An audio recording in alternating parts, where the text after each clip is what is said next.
Hi everyone, hope you're well. Back in the workshop today, so just thought I'd do another quick behind the scenes video. Today I'm building some packages up, Worcester F529 Ball Valves with Norbro spring return actuators on there.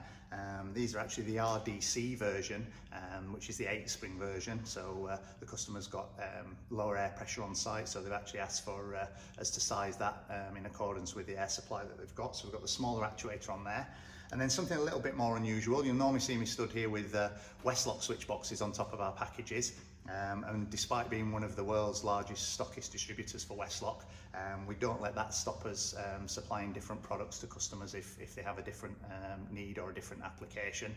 We have a bit of a saying here that we don't find customers for our products, we find products for our customers, and that's something that we're doing here. So we fit in the K Controls Switchbox, we're stroke testing the valve package, we'll be setting the limit switches in there for the customer as well, so when it arrives at site, all they've got to do is wire the valve up and the actuator, and away they go.